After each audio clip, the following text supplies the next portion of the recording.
Adam. Yes, Anthony? Last time we met, I told you about my childhood experience performing in Joseph in the Amazing Technicolor Dreamcoat with Donny Osmond. Do you remember? I do remember. Did I say it enough times? I was playing a drinking game. I'm not sure if you were aware. Oh, is that why you passed out on my couch? That's what happened. Absolutely. Well, get those shot glasses ready because we are going to now do our recap of the 1999 video starring Donny Osmond. And I was not in this video, but I certainly have a lot to say about it. I hope you do too. Oh, I have thoughts. I'm Anthony Ruth. And I'm Adam Hibma. And this is We Don't Know How to Love Him. The podcast where we rewatch Andrew Lloyd Webber musicals and talk about what we love, what we don't love, and what we don't know how to love.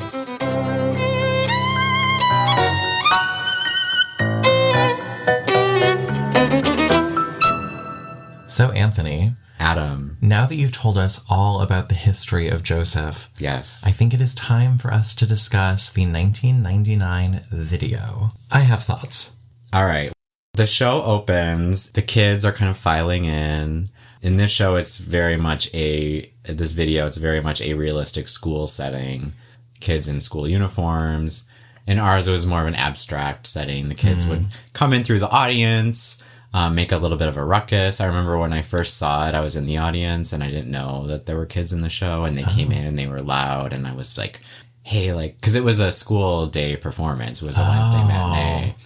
I know how you feel about the Wednesday matinee. I have very strong feelings. Yeah. Listener, I just came back from Broadway where I saw Into the Woods on a Wednesday matinee, and it was the worst experience of my life because of all of the school-age children. Right. Not because of the show. Not because of the show. Not because of the cast. Stephanie J., you were amazing.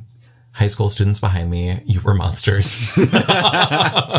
Well, I felt like these children were little monsters, but they were really part of the cast. And not the Lady Gaga kind. Not the Lady Gaga kind. They were in the cast, which I didn't know. And then once I realized that, I thought, how do I get to do that? Oh, that was your villain origin story. My villain origin story? You thought how am I a villain in this story? I don't know. Well, listener, you can decide at the end who the real villain is. Fair enough. Okay, so the kids are filing into what seems like a gymnasium, I believe. Yeah, like a school auditorium. Yeah. Yeah. In this show, there's the teachers filing in this video. Mm-hmm. And then finally, late, we get Maria Friedman in her Princess Diana haircut. And she's playing the narrator, and no one is amused by her entrance. No one. She drops the book. She's late, she's hurrying, and the teachers are not. They're not happy. The elders, the school, what would they be called? Well, there was a gym teacher. There was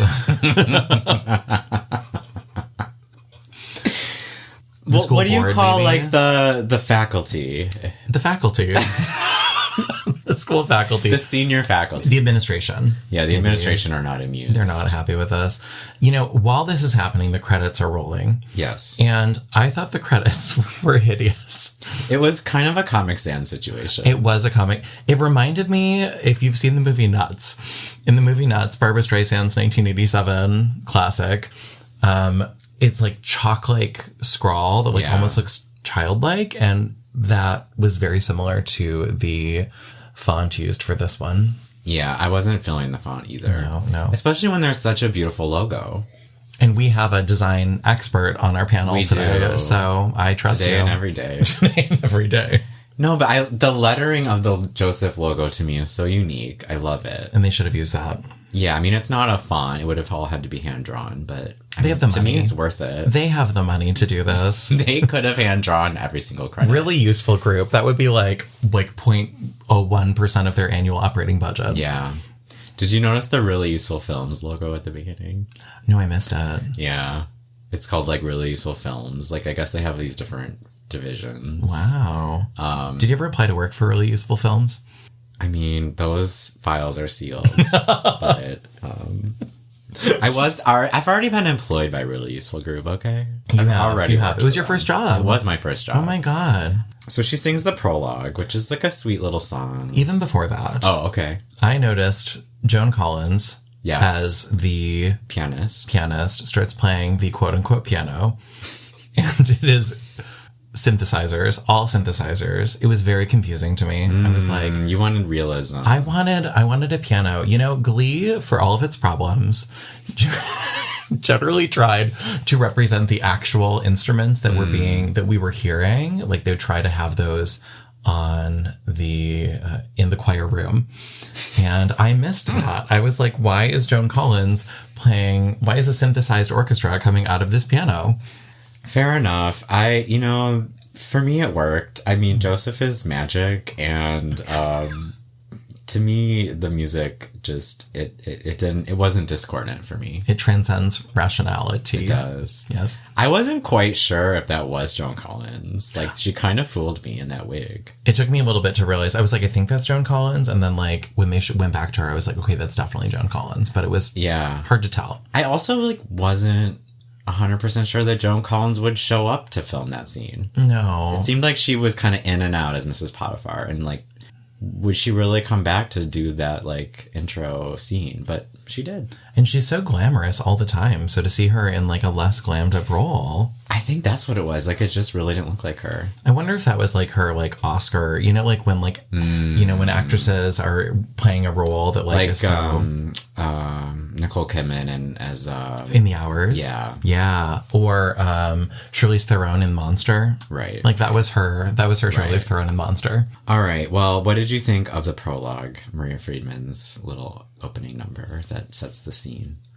She transitions from the bumbling She teacher. Picks it up. She gets it together. She goes right into it, and she's selling it. She's getting the audience to be like, this is what we're doing today. Yeah. What did you think? Well, I love that song. And that was one of my favorite parts in the show, doing the show, because I loved the narrator. It's my favorite part in Joseph. It's my favorite track, if you will. And the narrator that we had, Janet Metz, I was crazy about her as a performer. I loved the way she played the role. And during that scene when it sort of transitions from that to Joseph coming in, she would come stand by me and we'd have a little banter, and that was always fun for me. Yeah. So that was my favorite part of the show. She sounds like a very generous performer. She was a very generous performer. To talk to you. Yeah. Well, that shade aside, she was a very generous performer. And if you are listening, there is nothing that Anthony would like more than to have you on our podcast. That's absolutely 100% true. Anthony would love to relive that experience. Yes, reminisce, hear about all the things that you've done in your career. And she created the role of Cordelia in Falsettos off Broadway. Oh, that's impressive. And she worked with Audra in Marie Christine. Oh. She's had a really interesting career, and we'd love to talk to you, Janet. We'd love to talk to you, Janet. And you, Audra. Audra. You have very little to do with Andrew Lloyd Webber, but I just want to talk to you because I love you so much. She did play Evita when she was in high school or something. I forgot about that. Yeah. That was wasn't that her first big production in high school? Yeah, I mean, it was community theater, candlelight theater or something. And obviously, the Lloyd Webber trio. Right. I mean, just to talk to her about the trio alone would be, please come. So she has Andrew Lloyd Webber ties. She does. She does. Anyway, all right. So Maria Friedman. So any other thoughts on the opening? No. Okay. So then we transition to Any Dream Will Do. Donny as Joseph bursts through the back doors. There is a flood of dry ice. I would love what? You'd love for Donny to burst through the back doors. You're going to say something dirty. So sorry. Don't ruin this for me. Don't listen to this, Donny. Don't ruin my childhood memories, please. Okay, yes, he's. You do not wish that. He does come through the back doors. He comes through the back doors of the auditorium. There is so much smoke, fog. There's a smoke machine going. There's so much lighting. It's like they forgot. Couldn't turn it off. It does look out of control. Yeah. It's almost like he's floating in on a cloud, and I don't know if that's what they're going for. That is, I think, what they're going for. Well, that was successful then. There you go. In our version, I'm going to say that a lot on this episode. In our version, he did... Listener, please take a shot every time Anthony says, actually, please don't, because you might die. Yeah. So he did come down on a cloud in our version. It was the same lighting, the same blue lighting, the same sea of fog. But he was on this thing that was risen, and he started out up high, and he came down. And it was a scrim, which they taught us about on our first day of rehearsal, which is when you shine light from the front, you cannot see through it. But when you shine light from the back, you can see through it. So he was back there, and then they would shift the light from the back, and then you could see him up there coming down. Oh, I like that. It was fun. Yeah. In this one, he just comes into the auditorium on an over-taxed fog machine. Yeah. And then he walks up the center aisle and sings with the kids, which was very much like what happened in our version. So, but it is kind of a low energy entrance for him, I think. Yeah. Coming into the auditorium. Yeah. And in that moment of it, we're still in kind of like the school auditorium. It's before we transition into the more of the like outside the auditorium section. Right. Or rather, it seems like they step into the stage, because what happens then is we get the fanfare, those opening chords of Jacob and Sons. Bum, bum, bum, exactly. Bum, bum, bum, bum, bum. Hopefully that's not breaking. I don't think so. Okay. So then we're very afraid of being sued by Andrew Lloyd Webber. Please don't sue us. Very real. Very useful. Yeah. Really useful. Really useful group. Really useful group. Please do not sue us. This is all in good fun. Yeah, and I think we're going to like bring new fans to you. So you should be glad. You definitely need that. I know that you don't. Andrew's been struggling. Right. So yeah, the fanfare. And then what happens is the camera kind of moves into the stage. And I think the conceit of this, which was also the conceit of the stage show in a sense, was that the narrator sort of taking us like into this world, just kind of bringing the Bible to life for us. The Bible's always been to life, Anthony. Yeah, Adam, I'm really curious in your growing up with Christian education, like the first question I wrote when we got to like the storytelling with Jacob and Sons was like, how does this compare to the Bible videos that you watched growing up? Oh, that's an interesting question. Well, the narrator is not real. She's not a character in the Bible. She's not a character in the Bible. Are you saying that all people in the Bible are real? Yeah, I am. Okay. You heard it here first, folks. No, the narrator is not in the story. There are a couple of other things that are different, like Potiphar's wife. The way that they deal with Potiphar's wife is different. I have some thoughts on that. Okay, we'll get to that. Yeah. But like the style, does it feel like a Bible video to you, or does it feel like more like entertainment? Oh, I mean, it does have the feeling of a Bible video in that it's all played by white people. Gotcha. And when I was growing up, that was also kind of the style, is that everyone would be played by white people in Bible videos. Yeah. Yeah. I will say I think our cast on stage was a little bit more diverse. Okay. Maybe not a lot, but a little bit. But a little bit. Yeah. What does "You Are What You Feel" mean in that song? In the prologue? Yeah. I don't know. There's a lot of lyrics in this show that I don't understand, to be honest. I'm glad I'm not the only one, because I was like, I don't really get what they're trying to communicate here. I looked into this because I really wondered, like, what does "Any Dream Will Do" mean? Like, what does this song mean? What message is it trying to leave with the listener? And so I did some Googling, and I read some, like, discussion boards about people talking about the lyrics, and mostly people were like, it really doesn't mean anything, don't think too hard about it. Which is the lesson from this podcast. Right. They were saying, like, it's sort of like he had a dream, he was an interpreter of dreams, and, at the end, he's sort of going back to the beginning, and he sings the song at the beginning, and he sings it at the end, and that's what the song means. That was kind of the gist. Some people got into more, like, things about kind of, the Jewish faith and waiting for Messiah? Their Messiah, yeah. Because there's that line about, like, we are still waiting. But nobody really could, put a solid circle around it, like, kind of draw a solid line about, like, tying it to that or what it meant. It's really a projective. What does that mean? Whatever the listener wants it to be. Oh, I think so. Project into it and we see what we want to see in it. Yeah, I think so. And so you are what you feel. I don't know. It just kind of, I think the show is trying to have a message, especially it being a show that started out being for children. That ever change? What? It started out as being for children. I feel like in its... Well, and I feel like in the middle it wasn't. So like those first stagings, like at Edinburgh and the first West End, I don't think there were children in those. Oh, okay. Yeah. And then it came back to children. This 91 revival is really when they brought children back. Back to their roots. Yeah. Yeah. So I think with it being kind of primarily for and about children, I think they're just trying to say, like, have a dream, believe in yourself, you can be what you want to be, sort of thing. Very just inspirational. Yeah, just kind of like non-specific inspiration. Okay. But I did 90s. Very 90s. Yeah, that like non-specific inspiration. What else from the 90s says that to you? Well, when I think about the 90s, I think about Barbra Streisand's album Higher Ground, which was her like inspirational spiritual album. I feel like a lot of people were into like kind of non-specific spirituality in the 90s. Yeah, there was that like Gregorian chant album that like was in the top 10. Yeah. Oh my God. It's like blue and it has like a line of monks, I think, on it. They might not be monks. I might be saying the wrong word. I don't know.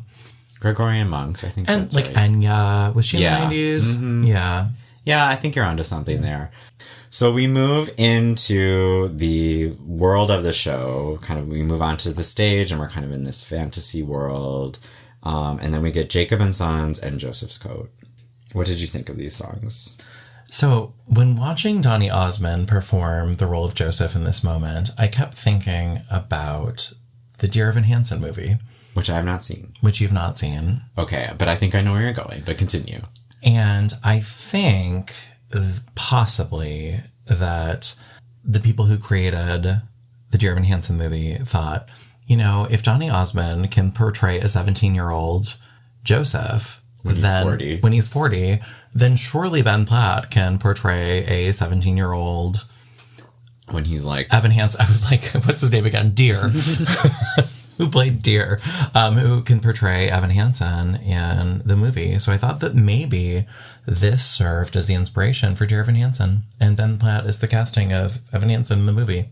Are you saying that Donny Osmond looked old? I am saying that Donny Osmond looked old. He kind of did. I do think he was stronger in the later scenes when he was more close to Joseph's age at the time. I agree. I also do like that they didn't try to make him look younger the way they did with Ben Platt in the Dear Evan Hansen movie. Yeah. The technology didn't exist at the time, but also they didn't do anything. And there was no digital fur that they could put on him. There was none. To be a cat. Thank God. Yeah. But also it should be named that he looked good. He did look good. What did you think of the songs? So I feel like it was around this time in the show that it just felt so incessant. Like it just keeps coming at you. There's like no break. It's just like driving toward you. And I was just starting to feel a little fatigued already from the incessant quality of the music. Now, do you think that you would have liked it better if there had been like breaks in the music and dialogue, or was it just the type of music? Like, what was incessant? There was a driving beat quality to it that was just like bum, bum, bum, bum, bum. And I was like, please stop coming for me. Like, it just felt like it was really encroaching upon my listening experience. And I do think a break would have been helpful in some way. Like, in a way, I was really happy when we got... I'm trying to remember what the first sort of slower piece was. Was it Close Every Door? I don't know. But I was happy when there was like a break in sort of that constant driving nature of it. I think the early review, the Pop Goes Joseph review, mentions that as well. Like that actually, that Close Every Door is like a much needed breath in the show. Yeah. One thing I really like about the show, especially on stage, is the way that it does move. And I think that that initial impulse by Andrew Lloyd Webber to keep the kids engaged in performing it, and to keep it moving, I actually think serves it very well on stage. I think any musical, especially a sung-through musical, is hard to translate to video. And I think this one in particular, it's different from the Cats video, which we'll talk about in a few weeks. I'm so sorry. I know. It's different from that one, which is very much shot as a stage production, even though there's not like an audience present, but it's filmed kind of on a single set. And this one seems to sort of be a hybrid of like a film and a stage show. And I think it's hard to do any musical on film, but especially a sung through one, and then this one, which doesn't seem to figure out, does it want to be a film or does it want to be a filmed stage production? Yeah, it's definitely trying to fit both of those or the middle of those, and yeah, it is what it is. Now, of all the 11 brothers, aside from Joseph, were there any that you were attracted to? Benjamin. Yeah. Benjamin. Yeah. Benjamin's the one who comes to mind. Yeah, Benjamin's adorable. And I also liked Dan. Okay. But he doesn't have any solos or anything, so I can't really point him out. I was really excited to see Jeff Blumenkrantz as one of the brothers. Jeff Blumenkrantz, who is a wonderful writer of mostly cabaret music. Anyone who knows the song I Won't Mind is a big one of his. Audra sings that song. Oh, yeah, I know that song. Hold My Hand is one of his big ones. He has some just gorgeous songs, and I was excited to see him in this. Hold My Hand, the Hootie and the Blowfish song? No. It's like, there must be some sort of normal guy out there who's willing to hold my hand. Oh, that's nice. It's very plaintive and just sweet. That is sweet. So it was fun to see him in this, because he's also in the Candide filmed production. So I'm like, he's done a lot of performing in these performing with Patty and Kristen. Excellent. Yeah. I love Jacob and Sons and Joseph's Coat. Those are like some of my favorite songs in the show. They're so tuneful. I love that Jacob and Sons. I love the play on this kind of like family business. That they're these shepherds. And I love Joseph's Coat. I loved singing the colors. And there's the colors. The colors. I love those lyrics. I will never forget till the day I die those colors. Can you say them all in order right now? All, yeah. How fast? Well, at the normal tempo. Well, I'd like to hear them. Red and yellow and green and brown and scarlet and black and ochre and peach and ruby and olive and violet and fawn and lilac and gold and chocolate and mauve and cream and crimson and silver and rose and azure and lemon and russet and gray and purple and white and pink and orange and blue. Oh my God. You never forget that. How could you? Also, those colors, as you were saying them, you know those shirts that are like...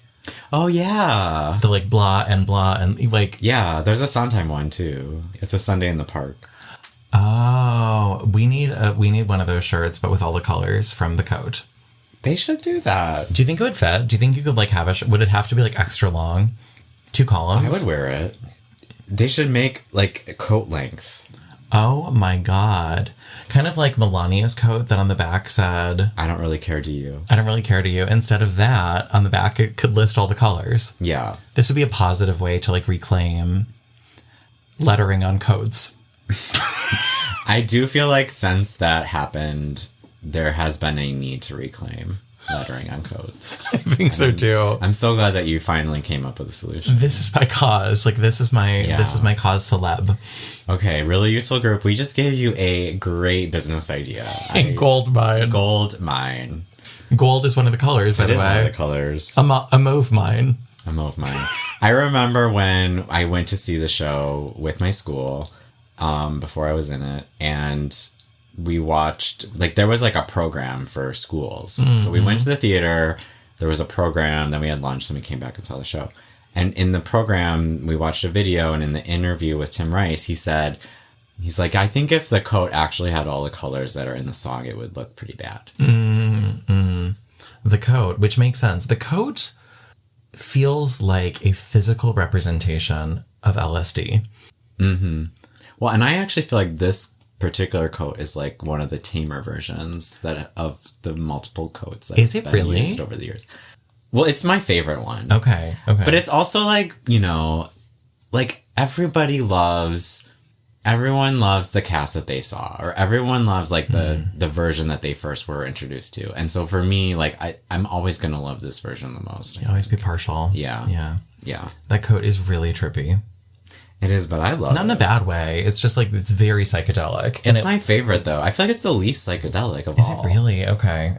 You should look up the new one. It's it's not my taste. Okay. I'd wear this one before the new one.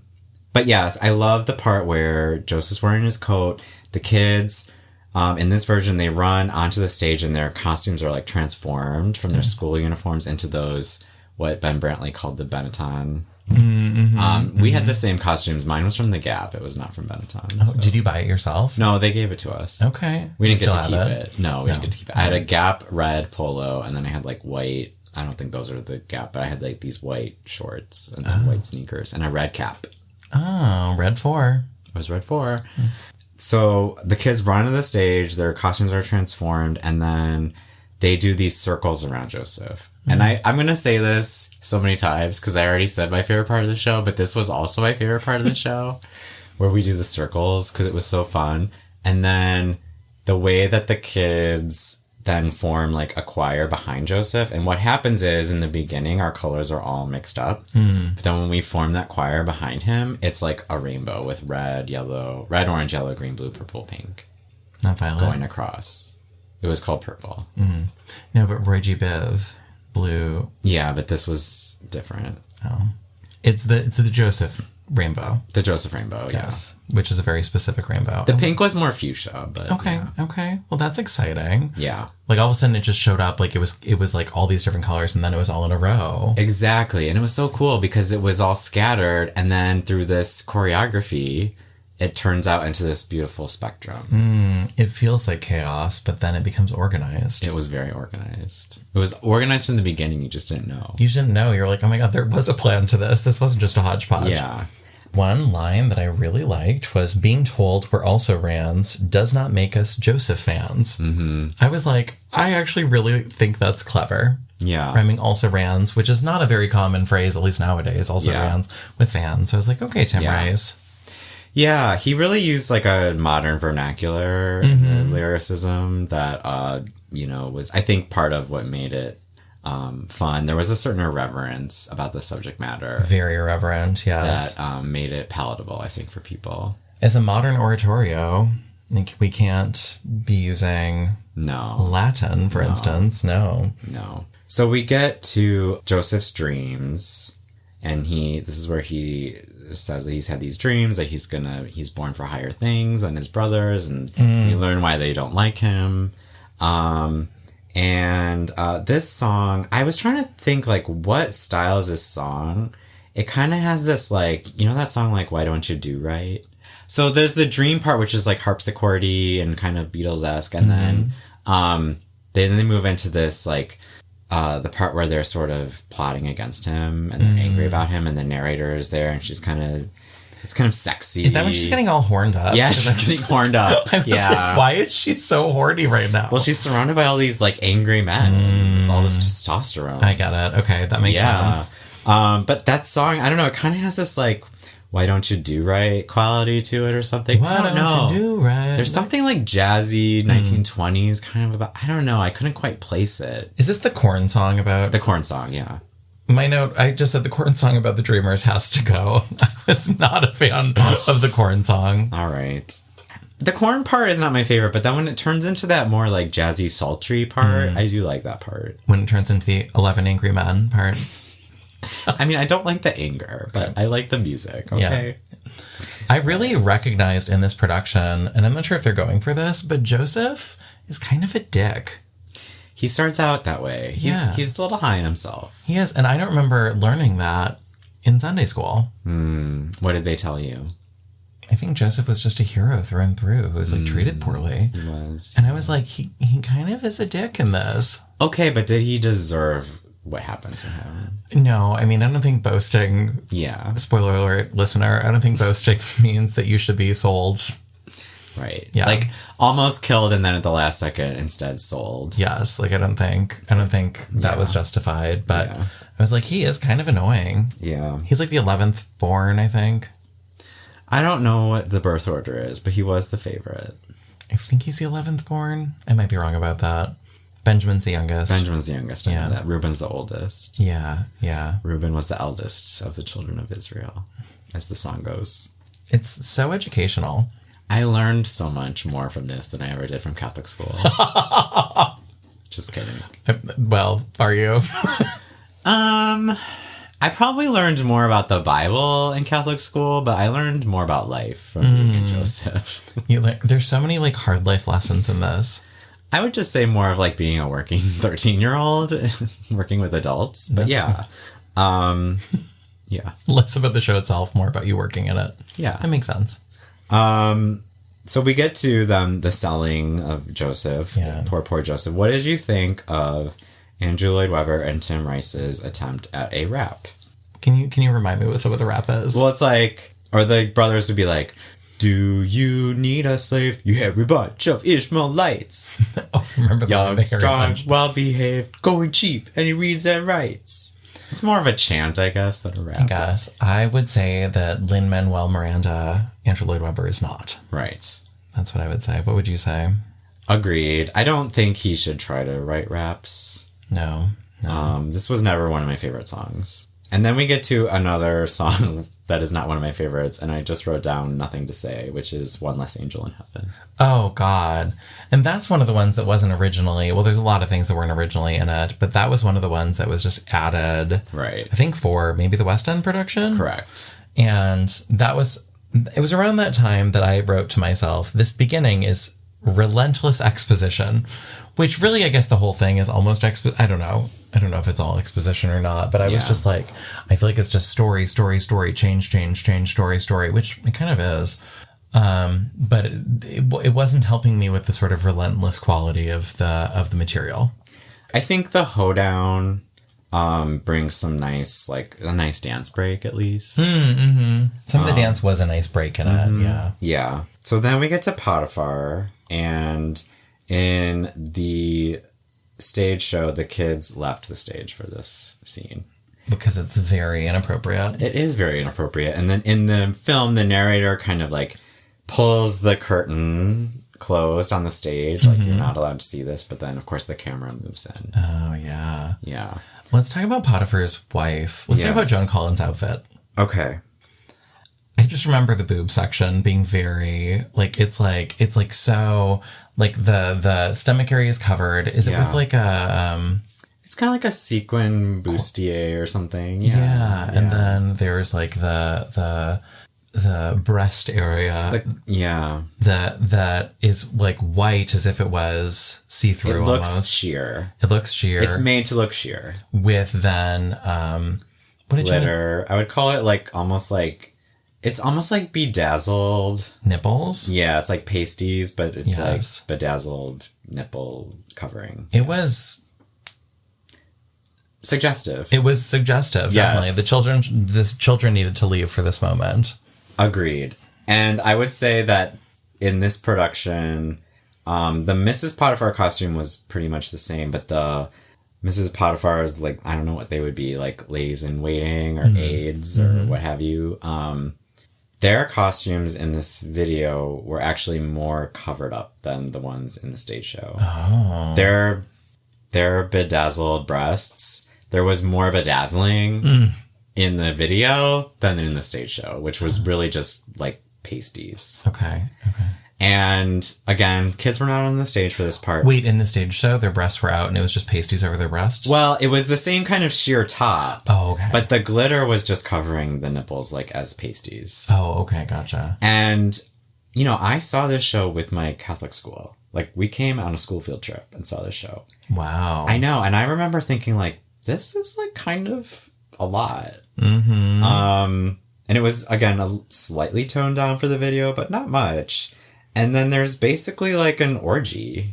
Like, there is an orgy. There is. And not just an orgy, but I would say a sexual harassment and sexual assault. With her, like, grabbing Joseph's butt. Yeah. And in the Bible story, she wants to have sex with Joseph, and then I think accuses him. Yes, I reread it last night, actually. You did? I reread chapter 39 of Genesis. When's the last time you read chapter 39 of Genesis? 6th grade. Okay. When we studied the Old Testament in religion class. In the Bible story, it's a little bit different. She does proposition him, and he says no. And at that point, he is like head of the household. And he's like, I would not do that to my master, and it's wrong to have sex, like out of wedlock, I guess. And then one day, no one else is in the room. She grabs his like tunic or whatever he's wearing, rips it, and he runs away. And she's left holding the tunic, and then she tells Mr. Potiphar like that he propositioned her. It's definitely less graphic in the novel, in the Bible, in the novel that we know as the Bible. There was no orgy. There was no orgy. There was no grabbing of the buttocks. No. That did not happen. Yeah. So, yeah, this part is... I have some issues with this part. There's some artistic license in this part. Yeah, for sure. I wonder if they would do the staging the same way now, or if... I'm very curious, because in the new production, what I've heard is that the kids are still in it, but they are actually a lot more prominent in the new version. Interesting. There's less of them. You know, we had 50. I think now there's like 12 or something. They can't afford that anymore. Right. I mean, we got paid so much. How much did you get paid? $50 a week. Oh, wow. How many productions a week? 4. Were there 2 casts going at the same time? There were 2 choirs. 2 choirs, okay. Yeah. So you're paid $12.50 per night. Hey, I would have done it for free, honestly. You would. So fun. As a 13. As a 13-year-old, that was very exciting, I'm sure. It felt like a lot of money. Yeah. It ended up being about $1,000 at the end. Where's that money now? Well, it went into my bank account. I did buy a Discman. Did you? Yeah. So you could play more Andrew Lloyd Webber CDs? I did play mostly Andrew Lloyd Webber on it. I had the Andrew Lloyd Webber Premiere Collection CD. Wow. And every day, because we had 2 shows a day. We did Wednesdays and Saturdays. Mm-hmm. So we do the matinee. Then we had like a long break where it was like quiet time and we couldn't talk. And so I would just sit there and listen to my Andrew Lloyd Webber Premiere Collection. Quiet time. I love how they made you all like shut up. They did. They were like, we can't have 49, whatever it was. Yeah. Yeah. There was like a constant threat of being fired. Like it wasn't explicit. It was like implicit. Like they told our parents that there was a kid who waved to his family from stage and they fired him. I honestly don't believe that happened. I think it was like a urban legend just to get us to behave. To make sure that you weren't waving to your family from the stage or doing other things. Yeah. Did it work? Absolutely. I was like, I am not going to do anything to mess this up. Were you living under a constant threat of fear? Okay. And intimidation? I'm going to talk about this more when we do our final thoughts. Okay. But no, I wasn't. I felt it was a very joyous experience. Okay. Yeah. Okay. I mean, I did not want to be fired, but I wasn't operating from a place of fear. Okay. Was the joy from like a Stockholm Syndrome sort of place, or was it? Adam, we are sitting in a room where I am wearing a Joseph t-shirt. I have a Joseph CD on my lap. I have a Joseph songbook on my piano. I have a Joseph poster behind me. Do you think I am living in a Stockholm Syndrome situation? Patty Hearst said the same thing. All right. Anything else about the Potiphar situation? Just how much I love Joan Collins, and I thought that was excellent casting. That was good casting. I have to give it to them. Have we talked about... Has he sung Close Every Door yet? No, that happens at this point. Oh my God. Okay. Transition. Yes. Well, you obviously have something to say. Really, all I have to say is Donny Osmond can get it in that cage. That was my major thought in this moment. Yeah. I was like, okay. You liked that sub. Donny as the sub. Like this Donny as the sub moment. Yeah. He's wearing... I'm sure there's a term for whatever They refer to it as a loincloth. Okay, he's wearing a loincloth, a very long loincloth, and he's in a cage, obviously shirtless. He's only wearing the loincloth. Yeah. And I was like, okay, I get this Donny Osmond attraction thing. He is an attractive man. Yeah. In the stage show, he started at a cappella, and so we were supposed to be very quiet. How did he know what the note was? Because he's Donny Osmond. Perfect pitch. Yeah. But we had to be very quiet because we could not disrupt him from, getting his note. Otherwise you'd get fired. Right. Mm-hmm. But you know what? He actually is a very talented musician. I watched a clip of him promoting the show on Live with Regis and Kathy Lee. Oh. And he accompanied himself on Any Dream Will Do on the piano. And it wasn't like the traditional like boppy pop version that's in the show. It was like a kind of R&B inflected where he was really like experimenting on the keyboard. Like he actually can play. Interesting. Yeah. Oh, that does sound interesting. Yeah. We should link to that. Link to that in the show notes. Yep. I think this is one of the stronger numbers in the show. Mm-hmm. And it's that reprieve from sort of the driving incessants. Yeah. I do think the kids are kind of terrible in this production. Like, there's the one clip where you can see a kid, like, adjusting his hat. And then there's a clip where they all blow their candles out, but some of them don't. I mean, I feel like some heads were rolling on the child labor laws had changed by this point, and you couldn't threaten children in the way that you could when you were in it in the 90s. Possibly. What year was yours? 93. The 93. By 90, well, 94, I was in it. By 99, and in Canada, they couldn't threaten children in the same way, which we see the results of that. Unfortunately, really. Canada's much more, what's the word? Canadian. Yeah, Canada's much more Canadian than the U.S. Just nice is the word for. Yeah. They're just nice. They're nicer. But as a result, you have unruly kids who don't know how to blow out their candles correctly. Yeah. I don't think we used candles in our version. But I feel like Andrew Lloyd Webber or the people he surrounds himself with are like, love candles. Oh, I believe it. I'm sure he didn't use candles. I mean, it's hard to have candles on stage because of fire codes. And like children holding candles? Well, they would be like light bulbs. They wouldn't be like fire. Okay, I was like, that sounds dangerous. But I don't think we had those. But I was thinking like in this, there's candles I think there's candles at the end.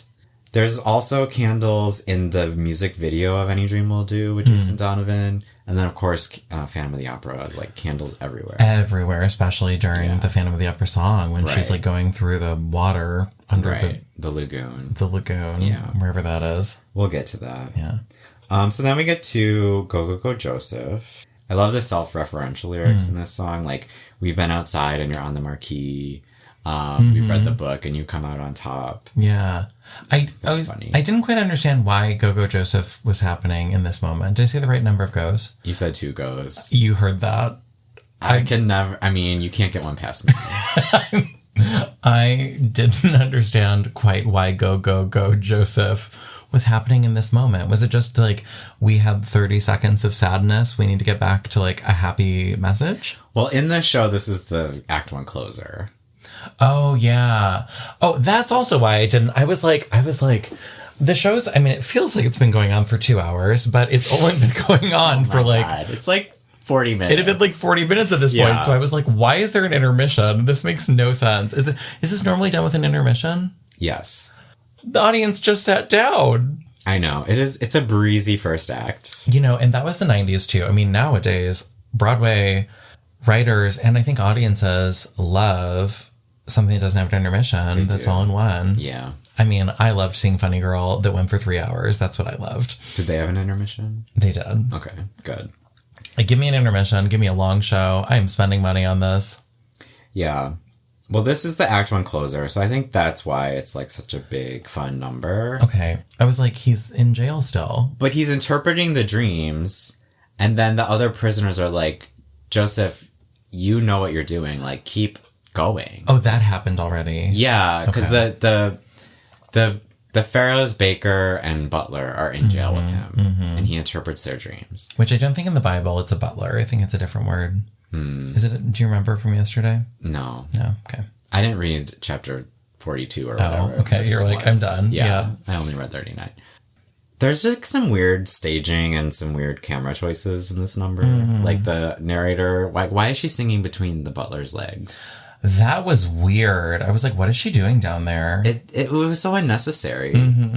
Was that like, would children find that funny? I don't know who would find that funny. I don't think that was... I can say with quite a bit of confidence that was not part of our staging. It also wouldn't read well on a stage. That's one of those things.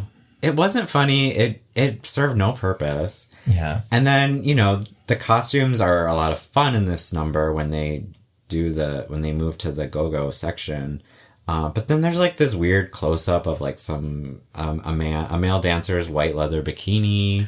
Oh, there were some weird costumes, like other bikini areas that were just a contrasting color. Yeah, that I was like, weird. And like, fine if that's the costume, but like, does the camera need to zoom in on the crotch? Yeah, this is for children. Yeah, or is it? There's parts where I honestly don't know who it's for. Is it for anyone? Should anyone be watching this? I mean, I was 18 when this came out, so was this a sexual awakening for you?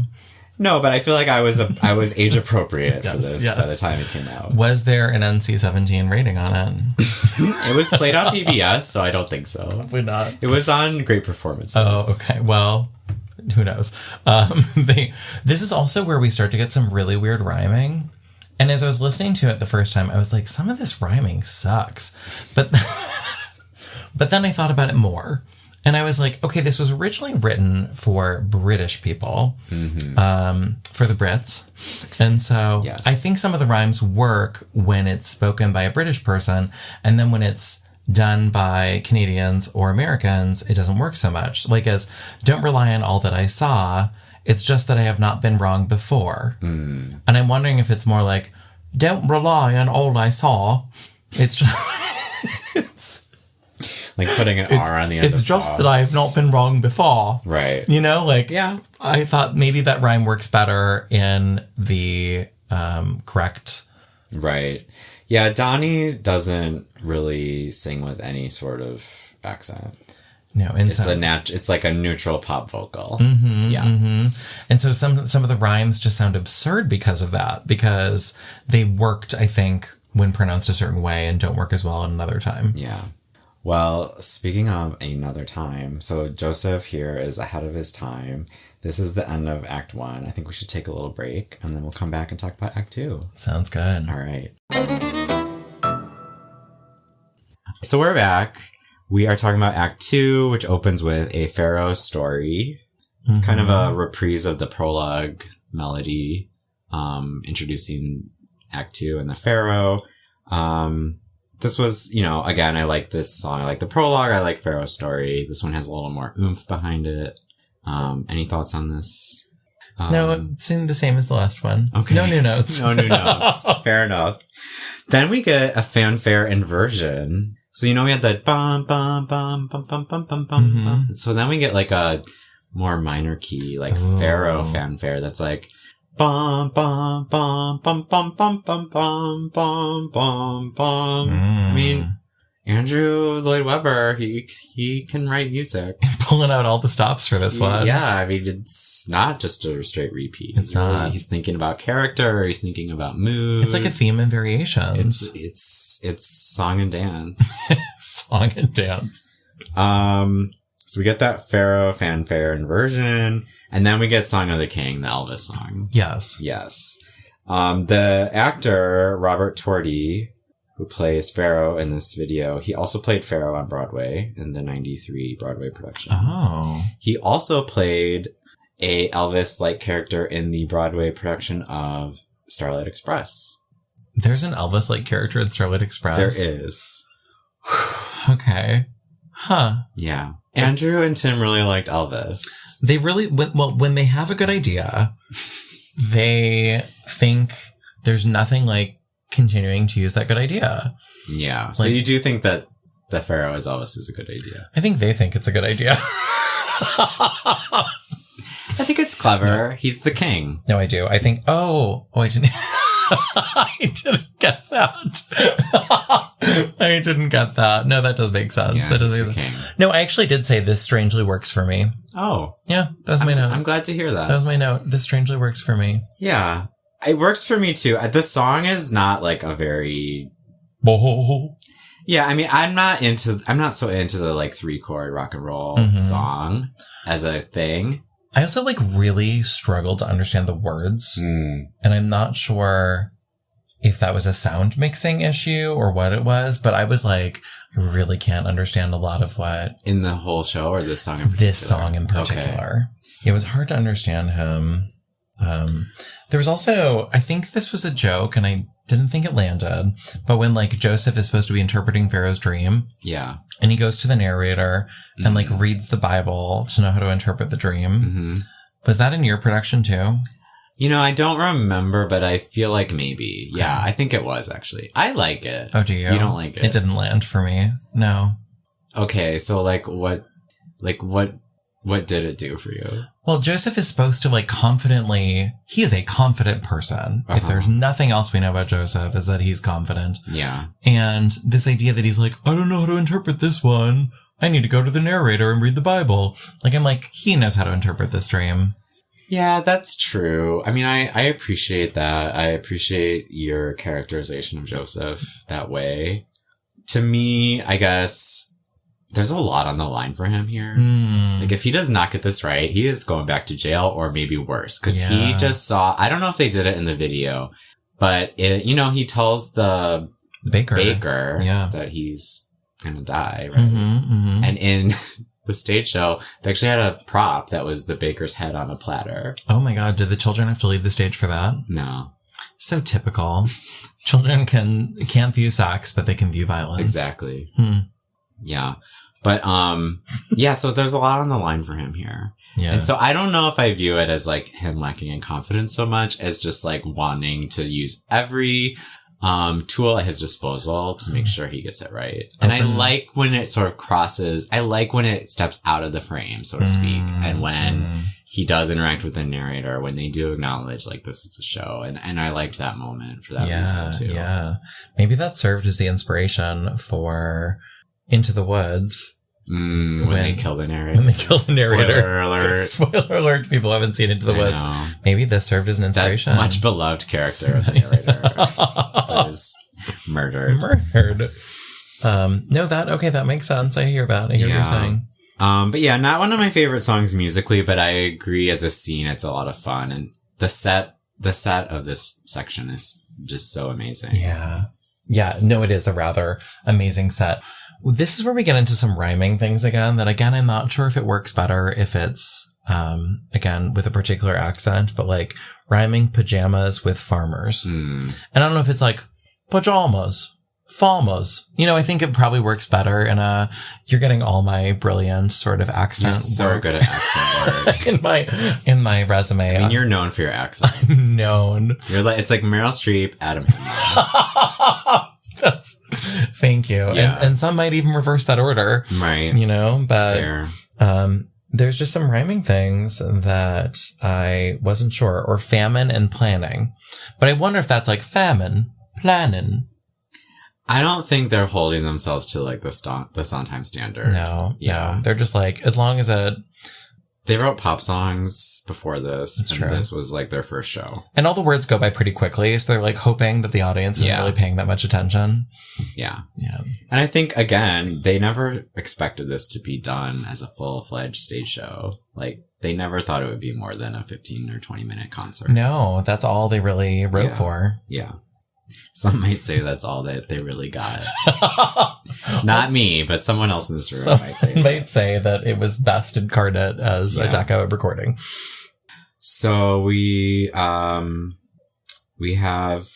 Pharaoh's Dreams Explained, which is back to the tune of Joseph's Coat. Joseph's kind of in his element again. It's like his metaphoric coat is back on. It is. And this is the moment that made me wonder, is this a morality play about humility? Because at the beginning, he's like, I'm having these dreams, brothers, and in them you're all bowing down to me. And then when he's interpreting Pharaoh's dream, he says, when he's talking about this man who will guide Pharaoh, Joseph's like, who this man could be, I just don't know. And so maybe the message is that Joseph learned humility. And now he's getting rewarded. Your face. Well, listener, if you can see it. He's being facetious when he says, I just don't know. Oh, so he's not actually. He's suggesting himself. He's not being humble.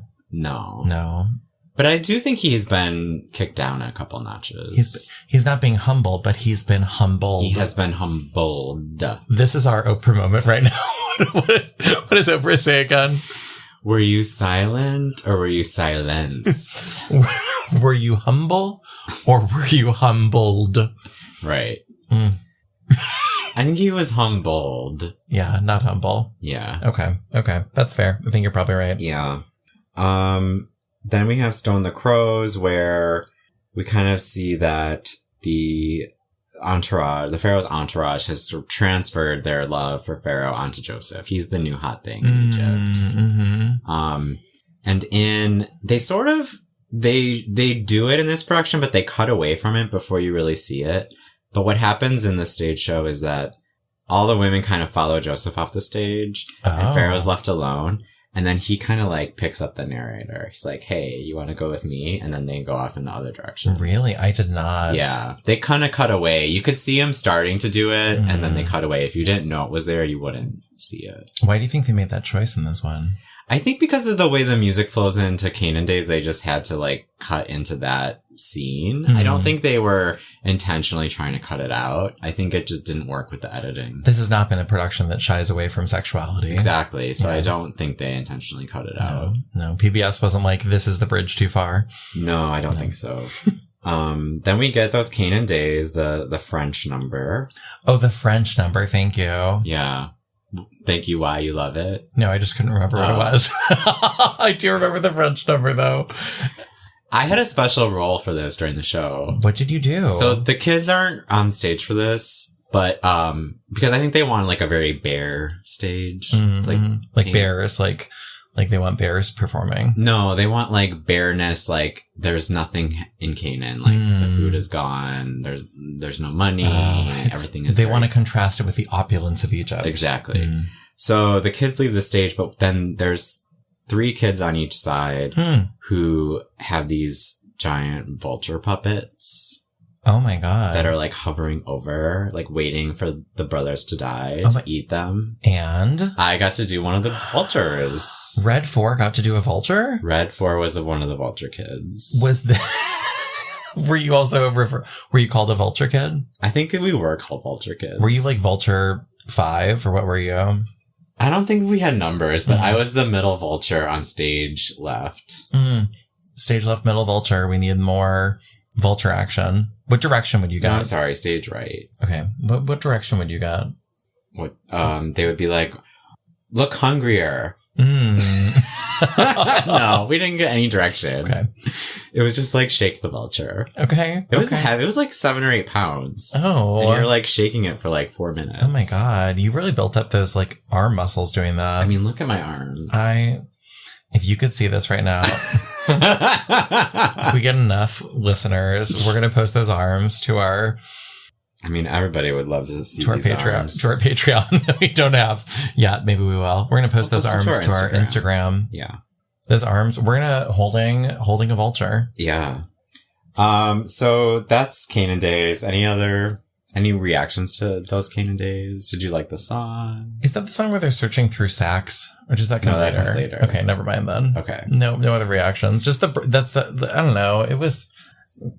It's repetitive. It is. And I made a note that like, clearly they had intention. I mean, this is a musical that has intention. They're like, we're going to make this song French. Right. I couldn't quite determine if there was a reason this song was French. Yeah. Or if it's just like, it'd be fun. Let's make this French. Somewhere along the way, it became known as like a musical made up of pastiche numbers. But one of the books I read pointed out that really it was those 3 numbers that got added for the West End. The one where Angel in Heaven, this song, and Benjamin Calypso that really are the pastiche numbers. Yeah, yeah. So I don't really know, like, if A.L. Dubs just was like, I'm feeling pastiche right now. I'm just going to load it up with pastiche. I wonder if he has a wheel that he spins. Maybe. It's like, spin that wheel. And he does that. And then it comes up with Calypso. Yeah. And he's like, here we go. Perhaps. That's what it's going to be. I think those 3 numbers are among the weakest in my mind. They are not my favorites. Yeah. Yeah. They weren't they aren't the OG numbers. No. So then the narrator comes back. She's got a chicken, a leg of chicken that she's eating. She does. Well, I wouldn't. It's like a barbecue chicken wing. Leg. It's a wing, isn't it? No, it's a leg. Huh. Okay. Trust me, it's a leg. Okay, I trust you. Are those how small chicken legs are? Yeah. Oh, you're right. It is a leg. It's not like a turkey leg. No. That's what I was thinking of. Yeah, it's just a little chicken leg. Okay. Yeah, which I think if you see her go off with the pharaoh, then it kind of reads as like her like morning after like raiding the fridge snack. Oh. But without that, it just seems like she's flaunting to the brothers, like, I have this food. That's how it read to me. That she was like, here's my food. I mean, that's part of it too, but I don't think she came to flaunt. I think she just needed a snack after her night with the pharaoh. Had this been shown on HBO rather than PBS, we may have gotten that content. Right. Yeah. It's just she happened to have the snack after her night with the pharaoh, but they really wanted it. Yeah. And then the brothers go to Egypt, and we see Joseph in his new role. Mm-hmm.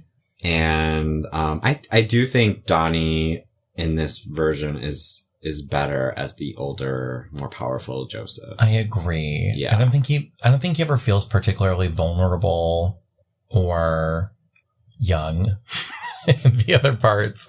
And I think he feels more powerful. Yeah. It has more of a teen idol aspect to it because it's a very grand, sort of well-loved, beloved person. I think he does better with that. Yeah. I agree. And I think he's at a more mature stage of his life at the time that he made this. Yeah. I just think it fits better with this part of Joseph's life. Agreed. I used to often skip these songs, Grovel, Grovel, and Who's the Thief, when I would listen to the recording because they were dark. They weren't like the fun, light Joseph songs. But I have to say, watching it now, like, these are actually some of my favorite numbers. It's a show that grows with you. It does grow with you. I mean, it's endlessly fascinating. When we're young, we connect more with Pomp. Right. And as we get older, we really delve into the depth and complexities of this score. Well, and I think these numbers really move the story. And then musically, the music really helps kind of echo the shift in the narrative at this point. And it's more interesting. It's deeper and darker. I get tired of those songs like those Canaan Days and Benjamin Calypso, but I don't get tired of these songs. And I think these songs really are, hearkening back to that earlier review we read, they are kind of a harbinger of what's to come in Jesus Christ Superstar. They're like a little more complex. They're a little bit darker. And I do like these songs. And I love this staging when he feeds the brothers and it's like the corn slot machine. I love that too. Yeah. That was maybe the most clever staging to me in the whole thing. I loved the corn slot machine. Yeah, me too. And the corn just popping out. Yeah. A piece got stuck. Did you see that? It was like stuck for a little bit. I know. I feel like this production was a little rushed, maybe. There's a few scenes I feel like they should have reshot. Well, again, maybe it was a child back there and they weren't being threatened of being fired. So maybe that was the issue. So now we're getting to your favorite song, Benjamin Calypso. Oh my God. I don't really have anything to say about this song other than yikes. What makes you say yikes? I don't know how well this Calypso number reads, performed by this band of merry men in 2022. I don't know how successful it is having a Calypso Jamaican sort of number. I imagine audiences love it. I feel like they did, but I don't really. It was never one of my favorites either, so. It feels a little cringe to me. Yeah, I agree with that. And again, I don't know why. Like, why? Why is it a Calypso number? But again, I guess it's just that they're like, we can do any style in this. I know. I don't think there is a lot of thought behind it. Yeah. I think it's just like, it's a fun family musical with all kinds of music. Well, Jerry McIntyre is the actor who plays Judah and sings Benjamin Calypso. He also played Judah on Broadway. And he's really selling it. He is. And you can almost see Donny. It looks like he's cracking a couple times in the video. Like he's going to lose and start laughing. Jerry McIntyre really gives it his all. So props to him. It's a great performance. He's selling it. He's selling it. It's a great performance. And it's on Great Performances on PBS. He was a great performance. That's why it was allowed to be on Great Performances, because of him and his performing of that song. His great performance. So then the brothers find out that it really was Joseph all the time, and that song is called Joseph All the Time. And then Jacob comes to Egypt. Actually, before that, that was the only moment in the whole show that I felt an emotion. Which part? When it's revealed that it's Joseph and he's forgiving his brothers. Okay. I found that kind of touching. And there was no other part of the show that I found remotely emotional. Interesting. So you found this more emotional than the reunion with Jacob? Or was it that? I find the reunion with Jacob very emotional. Maybe that was the moment. But he's one of the brothers. He's the father. Oh, with Jacob. Never mind. I was thinking of Benjamin. Names are hard. Not when you know the song Jacob and Sons by heart. Not when... That's true. No, actually, I found the reunion with the brothers more emotional. Okay. Yeah, the reunion with the father, I was like, I thought the father was dying. Well, he's very old at this point. And maybe he was. I mean, when he fell to the ground, I thought he just died right there. Oh. Were you supposed to think that?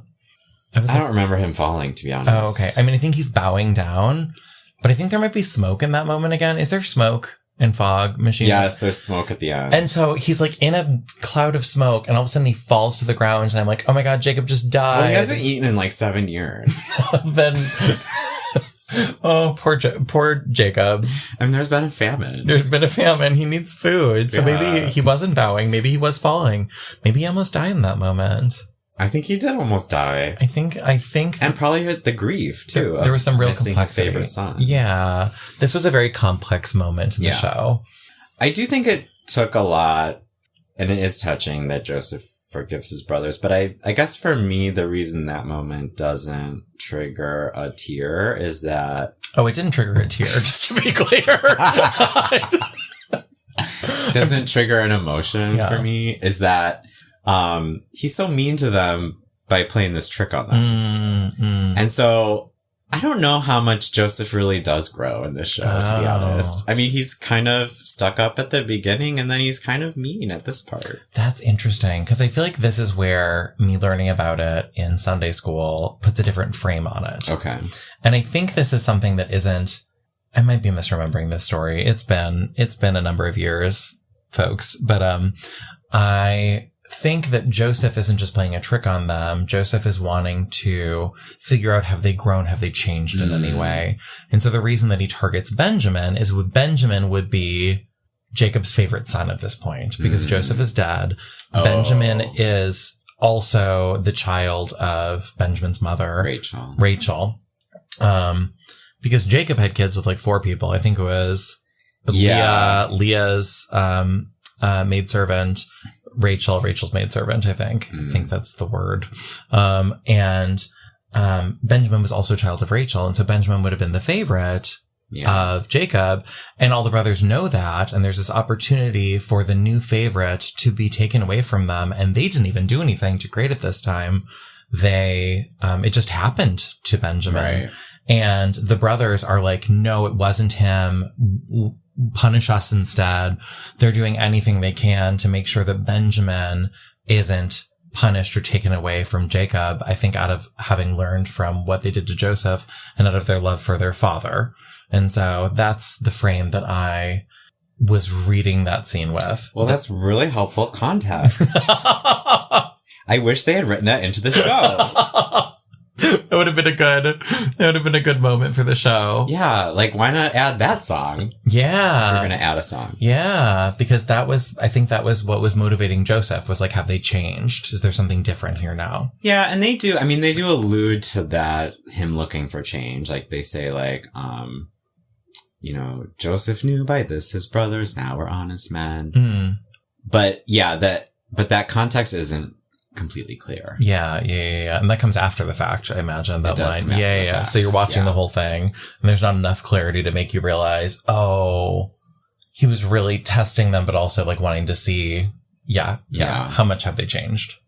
Well, not only are you a musical theater aficionado, you're also an Old Testament aficionado. Well, when you have been in Christian schools, Meadow Creek Christian School from preschool through 12th grade, and then Wheaton College for 4 years, you learn a thing or two. Yeah, you sure do. Well, I really get touched in the next scene when Jacob comes to Egypt. He's reunited with Joseph. And then he hands Joseph his coat, which is like tattered and torn and full of blood, but he has held on to it for all these years. Ugh. And Joseph is like, he's had such a journey and he's so far removed from those days. But that reunion, I think, is so touching. And I love the reprise of Any Dream Will Do. I love the duet that Joseph and the narrator have. Just musically, it's very beautiful.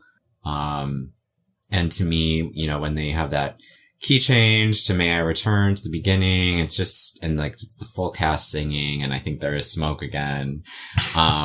It's just, to me, it just really moves me. I can remember my final performance at that key change moment. Just, that's when the waterworks happened. Oh. They were very, like, adamant, like, do not cry on stage. But, I did. I was like, what are you going to do? Fire me? It's my last show. So. Yeah. And I bawled my eyes out. And they did fire you. They fired me. They were like, never come back. Never come back. We're done with you. I didn't, except to see it. Yep. That's very touching. I can imagine that were I 12, 13? I was 13. But were I feel 13? free to pretend I was younger. Feel free to make me younger than I am. Were I 13 and in that musical, and that had been such like a formative part of my life, and I'd sung that song so many times, and that was the last time, I would be crying too. Yeah. Makes sense. Yeah. Yeah. I was going to say, I think for me, it was my 12th time hearing that song in the show. So, second. But okay. I was like, okay, please be done. Well, that's the end of the show. That's it. Then they have the credits, and they sing them over a version of the mega mix. They do during the credits, right? Yeah. In the stage version, the mega mix is like a full out dance production number. Mm-hmm. Going back really quickly. Yeah. What is the world and I? What are the world? What is the world and I still waiting for? Yeah, what are they waiting for, and what are they hesitating for? The hesitating part I don't get. Okay. The world and I, we are still waiting. That's where I said that some people think that's a reference to Waiting for the Messiah. Mm-hmm. I don't know. I mean, to me, it certainly conjures that in my mind. I don't know what it means though. Yeah. And I don't know for what still hesitating means. Like, what are they hesitating for? I don't know. I really don't know. As the discussion board said, don't try too hard to understand it. Just let it be. Yeah. Just let it wash over you. Yeah. Like a Technicolor dream. Yeah, exactly. Yeah. All right. Well, we'll be right back with our final thoughts. All right, Adam. This is the part of the show where we talk about what we love, what we don't love, and what we don't know how to love. I hope you have something for what you love. I've been racking my brain, and I do have something for what I love. Okay, good. But it's not from the Canadian production. It's the Decca. Yeah. I love the Decca recording. I love the acoustic nature of it. It doesn't have all of the synth that I think Lloyd Webber is so associated with Lloyd Webber now. That's true. I mean, it was 1960 something. Nine. And so it was before. It came out in 69. Okay. It was before a lot of like electronic instruments were in vogue. And there's something really simple and gorgeous and tight about that, I don't know, 31 or however long it is, minutes of a recording of it. And I really love it. I was listening to it and I was like, I would love to see someone do this production, or even a church or a classical CSO, do this production of it. I wonder if anyone does that original version of it anymore. So that's what I love. Yeah, it'd be interesting. I do feel like that version has really been eclipsed by the modern version. I was surprised how much I enjoyed it listening to it. And I think I will listen to it again. I agree with you. I'm glad you loved it, and I loved it too. That is I'm sure anyone who saw it, it is their Hamilton at the Public. That is their Hamilton at the Public moment. And they're like, I was here when. Right. Yeah. Yeah. I think you're right. What do you love? What don't you love? What do you love? And this has to be. Yeah. It's hard to pick, but I think I love that reprise of Any Dream Will Do. That moment, as I said earlier, is so touching. To me, what's happening in that moment is not just Joseph being reunited with his father, but also really reunited with his younger self. And he has journeyed so far and gone through so much and probably left that part of his life so much in the distance and so much, probably tried to forget it in many ways, not thinking he would ever see his family again. Mm-hmm.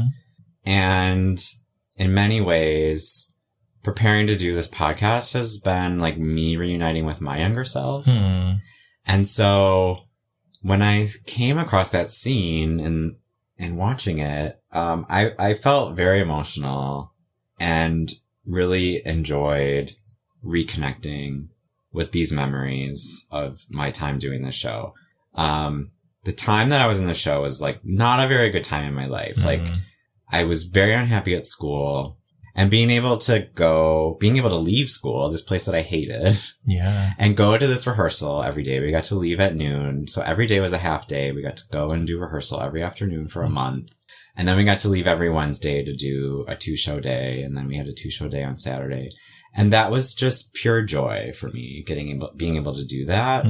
And, I felt like we were kind of joking about like being threatened of like being fired and whatnot. But honestly, the producers and the directors and everybody were just so kind to us. They treated us like professionals, but they never talked down to us. They never made me feel like I didn't belong there or like I couldn't, like I wasn't cute enough or I wasn't anything enough to be there. Like I didn't belong on the stage. When I wasn't getting something, like I wasn't getting a certain dance, they worked with me till I got it. They were never cruel. They were never intimidating. They were never belittling. And, I felt like I really belonged there, and that wasn't a feeling that I felt really anywhere else in my life at that time. So that's the reason that, I think this show, Andrew Lloyd Webber in general, and then this show in particular, just will always have, a special place in my heart. Yeah. Yeah. Yeah. And it sounds like such a beautiful experience, especially for someone who's going through middle school and like all the feelings that come at that time, and to have a place where you really felt accepted and like you got to do something that you were so loving and passionate about. Yeah. I mean, I was just, from the moment I saw this show with my school, I was just like, how can I be in it? And then when my choir had the chance to audition, I was like, you guys, we're doing this. Like, it's happening. We have to make this happen. And, it was really, truly a dream come true for me. Yeah. Every moment was just pure joy. And I think I probably was like the most fanboy of all of the kids who were in it at that point. Any dream will do, but this was a very special dream. It was a special dream that really did come true. Yeah. Oh, okay. Is there anything you do not love? I don't love that Joseph is sexually harassed and assaulted by Mrs. Potiphar and that it's played for laughs. Yeah. I get that it's part of the story. I feel like they embellished it more. They like took it more in that direction in this production, than it is in the Bible. And they really play it for laughs, and that's icky. I think it was also of that era when like men couldn't really be sexually harassed or sexually assaulted, that kind of like belief that like, oh, if it's a man that it's happening to, it's funny in a way, that I think is pervasive through a lot of art or television, actually up until like probably pretty recently. Yeah, I would agree with that. Yeah. And I certainly recognize that like it's been done to many female characters in many narratives over the years. So I don't mean to single this one out as being exceptional. But yeah, it's just, especially in a show that is kind of bills itself as a family show. It's kind of icky. Yeah, for sure. What do you not know how to love, Anthony? I don't know how to love any version of this show that's not the one I was in. I was 13. It was such a impressionable time in my life. Yeah. It was one of my first big, like, major tour shows that I saw. I think before that I'd seen Bye Bye Birdie with Tommy Tune, but this was like the second big Broadway tour, Broadway level tour I saw. And I just was in love with it from the minute I saw it. And then of course getting to be in it was a whole other thing. And so, I'm very partial to it. My connections to it are so personal. I almost can't really review it objectively.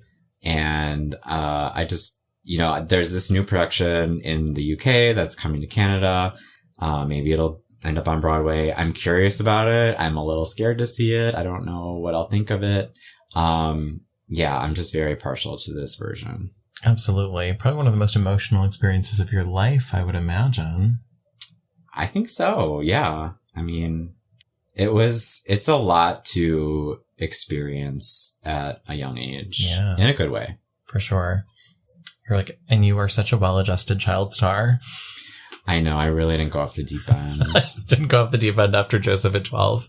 I also did not parlay my child acting career into adult stardom. So, you didn't. No. Maybe that helped. Maybe. What do you not love? I don't love the Calypso number. I think I struggle with that in the show.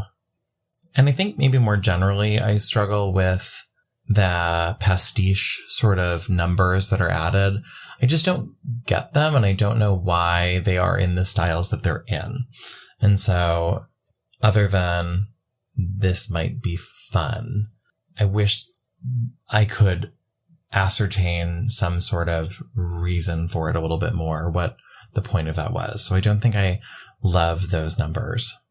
That makes sense. Yeah. You want there to be like a formal reason, like why does this move the story forward? Like, why does the story require this treatment? Yes.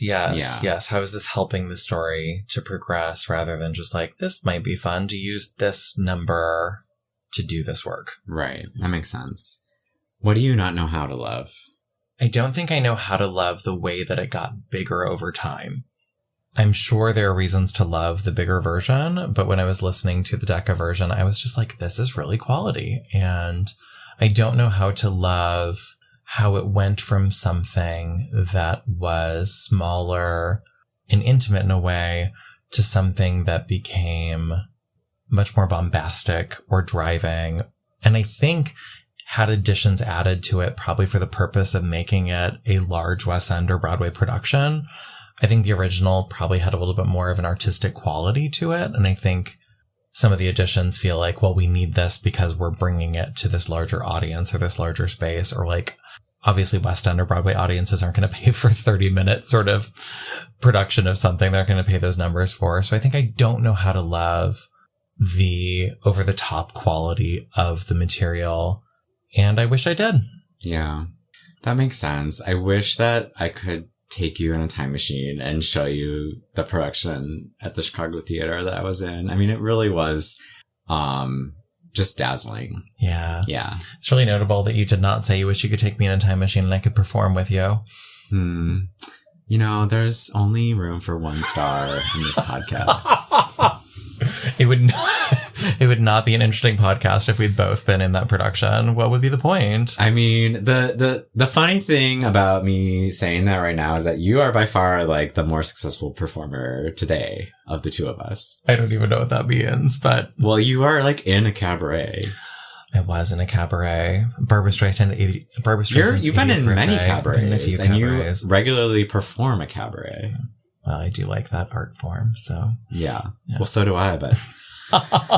the audiences aren't clamoring for me, so... Well, maybe you just haven't had that. Maybe you need to do a Joseph cabaret. Maybe.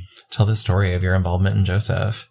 Get Janet to do a cabaret with you. Janet Metz. Yes. If you want to come to Chicago to do a cabaret for little to no money, call me. All right.